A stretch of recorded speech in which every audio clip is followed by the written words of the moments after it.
ابھی آپ کو براہ راست یہ چلتے ہیں اسلام آباد، جہاں پر مولانا فضل الرحمان میڈیا سے گفتگو کر رہے ہیں، جس کا تعلق وقف املاک کے ساتھ ہے اس کو غیر شرعی قرار دے چکی ہے، اور یہ صرف جمعیت علماء اسلام کی رائے نہیں بلکہ یہ امت کا اجتماعی رائے ہے، اور اسلامی نظریاتی کونسل اس ایکٹ کے خلاف اپنی رائے دے چکی ہے۔ آج اسی ایکٹ کے قریب اس کے مماثل ایک ایکٹ ہندوستان میں پاس کیا جا رہا ہے۔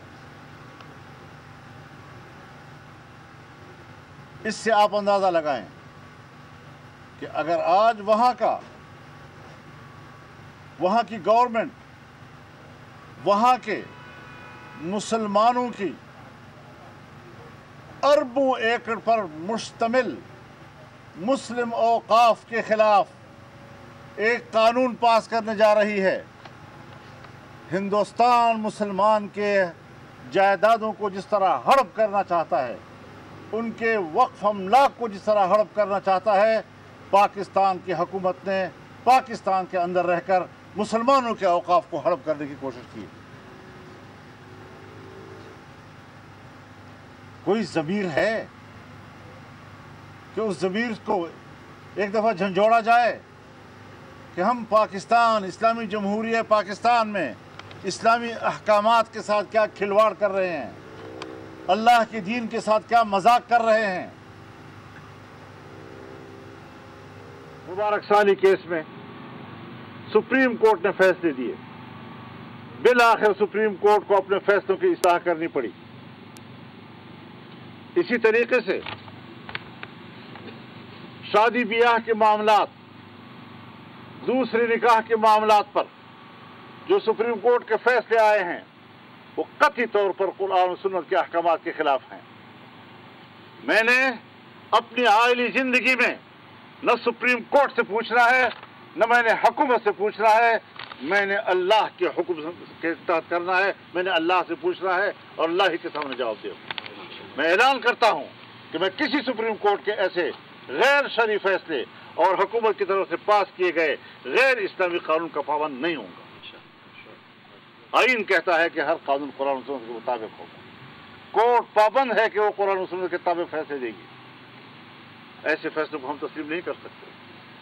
ہم اس کے خلاف جائیں گے، دوبارہ کورٹ میں اپنا مقدمہ لے کر ہم جائیں گے۔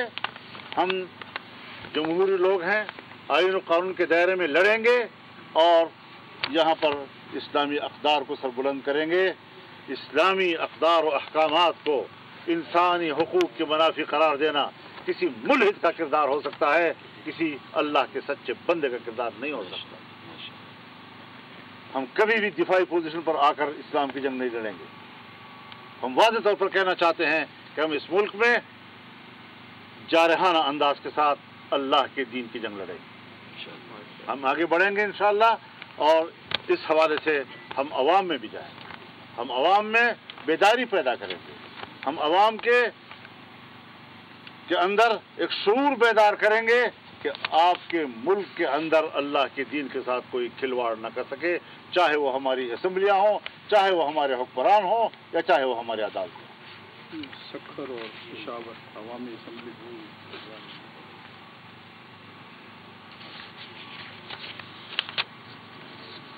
اس کے ساتھ ہی ہم انشاءاللہ العزیز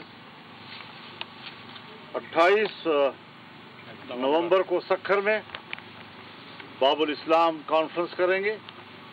یہ ایک عوامی اسمبلی ہوگی۔ ہم 8 دسمبر کو پشاور میں انشاءاللہ اسرائیل مرد آباد کانفرنس کریں گے، وہ بھی عوام کی اسمبلی ہوگی، اور ہم ملک کے اندر اس قسم کے جو اقدامات ہو رہے ہیں ان کو ان اجتماعات میں اٹھائیں گے، اور ایک پوری تحریک کے طور پر انشاءاللہ ہم آگے اپنا قدم بڑھائیں گے۔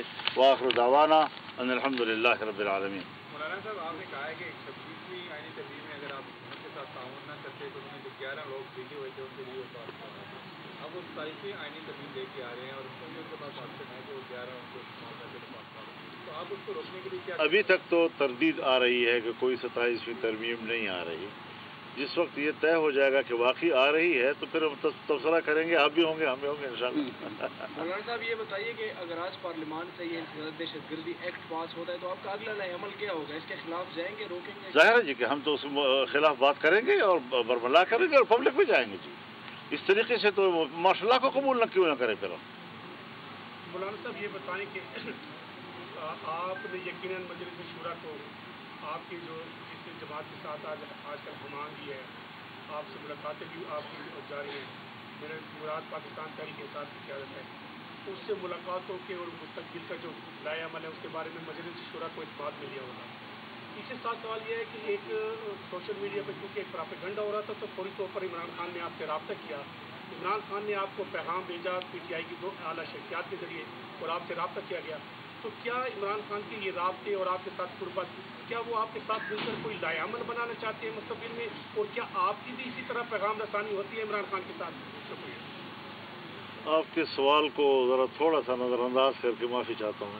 آپ کے سوال کو نظر انداز کر کے میں یہ بات کہنا چاہوں گا کہ یقیناً ہم اس ضرورت کو محسوس کرتے ہیں کہ جمعیت علماء اسلام جب اپوزیشن کی جماعت ہے اور پاکستان تحریک انصاف بھی اپوزیشن کی جماعت ہے تو کوئی پارٹی اسمبلی کے اندر رہتے ہوئے 2 اپوزیشن نہیں کیا کرتی.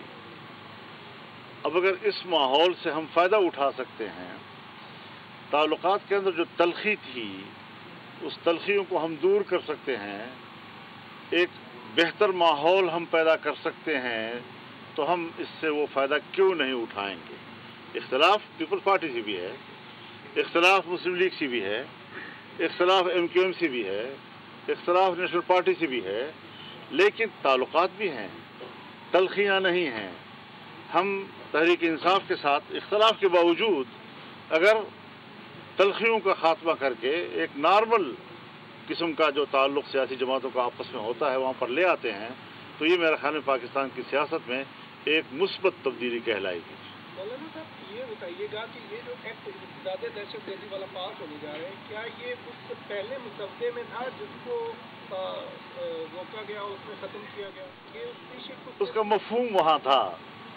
اب اگر مفہوم وہاں سے نکال دیا اور خود انہوں نے آمادگی ظاہر کی تو کیا اس اپنی آمادگی کی طرف نہیں کر رہے؟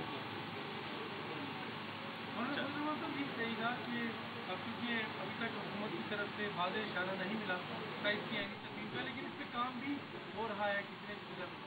اگر ایسی نوبت آئی تو کیا آپ پھر بھی حکومت کی مخالفت کریں گے اس ترمیم میں یا دوبارہ پھر ساتھ دیں گے؟ کیا آپ کسی بھی اسٹیج پہ اس حکومت کے ساتھ جا سکتے ہیں؟ دیکھیے، اگر تو ایک احتمال کی بات ہے. جب آپ اگر لگاتے ہیں اپنے سوال میں تو وہ ایک احتمال کی بات ہوتی ہے، تو احتمال پر تو جوابات نہیں دیے جاتے. تو تھوڑا سا حقائق کی طرف آ جائیں گے. حضرت یہ بتائیں کہ جو ترمیم پہلے لائی جا رہی تھی اس میں تو بڑی خوفناک قسم کی چیزیں تھیں، اس پہ ہم آپ کو اپریشیٹ بھی کرتے ہیں کہ آپ نے اس کا رابطہ روکا ہے. لیکن سر ایک جو ابھی اس ترمیم کے اندر ایک بات جو ہے کہ اس میں کوئی شبہ نہیں ہے کہ ججز کے تقرر کے وقت تو انہیں جو ہے انتہائی جو اعلیٰ معیار کی کسوٹی اس پہ پرکھنا چاہیے، لیکن جج کی کرسی پہ بیٹھنے کے بعد کسی کے اوپر نہ تو خوف کا سایہ ہونا چاہیے اور نہ ہی کوئی لالچ ہونا چاہیے.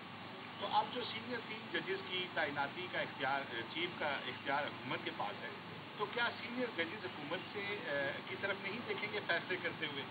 کیونکہ متعدد کیسز میں حکومت یا تو فریق ہوتی ہے یا اس میں مجرم کے طور پہ کھڑی ہوتی ہے. میرے خیال میں دیکھیے، یہ تو ایک ہمارے ہم خود بنایا ہوا ایک ماحول. کیا آرمی چیف کا تعین پرائم منسٹر نہیں کرتا؟ ہائی کورٹ میں بھی ہے. تو پھر وہ پرائم منسٹر کو دیکھتا رہتا ہے. وہ جس پرائم منسٹر نے جس کو آرمی چیف بنایا اسی کو انہوں نے دیا پانچا کر دیا جی. تو میرے خیال میں ایک سسٹم ہونا چاہیے جس سسٹم کے تحت ماضی میں عدلیہ ایک ایسی جگہ پر پہنچ گئی تھی کہ جس سے باقاعدہ پارلیمان کی جو خود مختاری تھی اور اس کی جو بالادستی تھی اور سپرمیسی تھی وہ جو بری طرح متاثر ہو رہی تھی،